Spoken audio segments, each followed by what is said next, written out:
One night, I was urgently called up to the emergency command. While I arrived, I found the defense minister and the chief of general staff there already.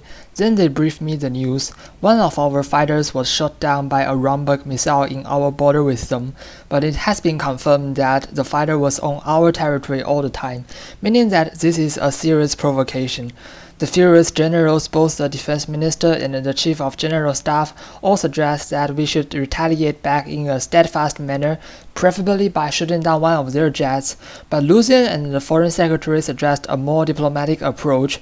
After all, the intelligence suggests that the last GPS location of our fighter was only 10 km from Rumbug land, so it could simply be a technical mistake, rather than a deliberate provocation. To be honest, even after doubling the investment into the military, I deeply understand that our military capacity being much inferior compared to our northern neighbor. They have more than 1 million soldiers while we only have about half that number. Their equipment are the most state-of-art in the globe, while ours are decades behind. But I cannot show any sign of weakness or appeasement, because that would only be exactly the start of their further aggregation, and even a real invasion. On the other hand, I must mobilize our people into a more united position, raise their morale to be able to fight against any odds, regardless from external or internal. Even the cost of taking such a strong stance would be a full-blown war. I must do so. Sordland had been humiliated for too long, and we have to stand up and fight now, to win back our dignity and glory, so that no one would ever dare to pick on us one more time. Hence, I authorize the military to take the reprisal by shooting down one of their jets. Also, I immediately deploy another 2 field armies to reinforce our border with Rumbug.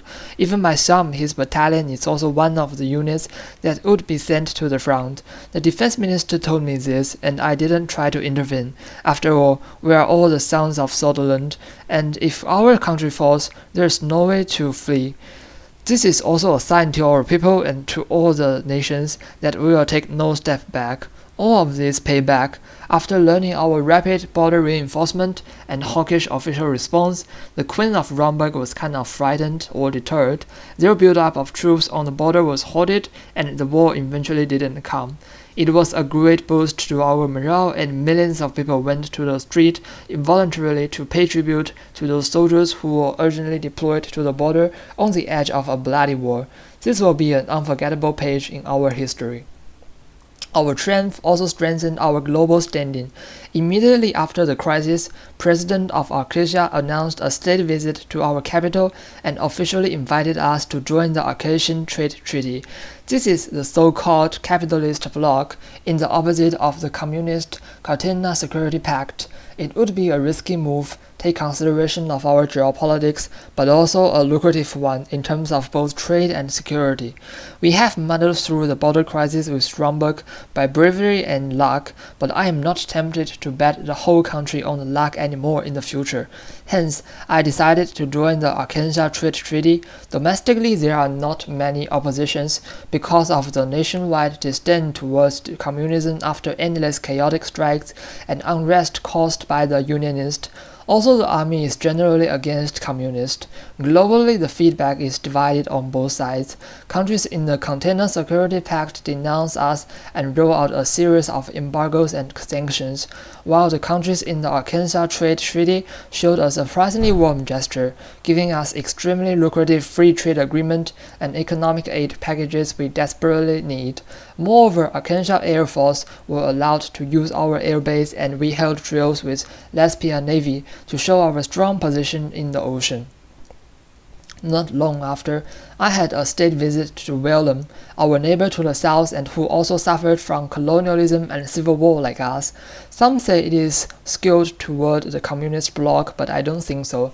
The president of Welland is a dictator. While he is busy in suppressing domestic upheaval and political rivals, he would never step into the superpower confrontation in the globe. As I expected, he offered me a very favorable trade deal that we could use the 3/4 of the international price to buy their crude oil, but I have to promise them to keep our border with them tight so that no political dissenter or other troublemakers could flee to us. He also wanted us to refrain from giving their political opposition leader any political asylum, I agreed to his terms without much hesitation. After all, it is greatly beneficial to us. Even it may cause some domestic protest, I'm sure it is far less concerning than save our economy from recession. Then comes the last international crisis we were entangled into, that the communist Sordland unexpectedly used one airborne battalion to take over the long-disputed Sordland from Agnolia overnight. Agnolia is only a small country, so it immediately seek our help. Sordland is important strategically because it has deep water port for deploying submarines, and the communists could also deploy intercontinental ballistic missiles on the island, which would directly put all our land under threat.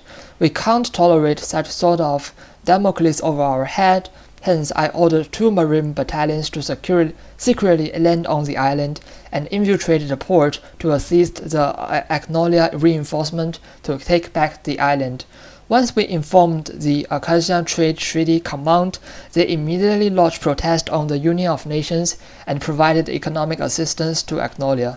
Secretly, an Acacia Trade Fin also deployed to the nearest airbase to prepare for any emergency. On the next day, an emergency conference was held in the Union of Nations, attended by most world leaders regardless of ideologies.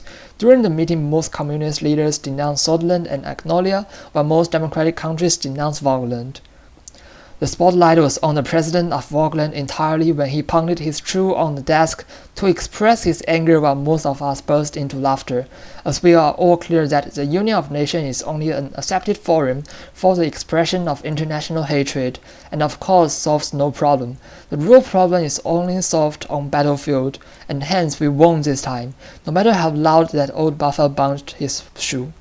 I'm proud of myself in the end because Sordland stood up in the world, finally.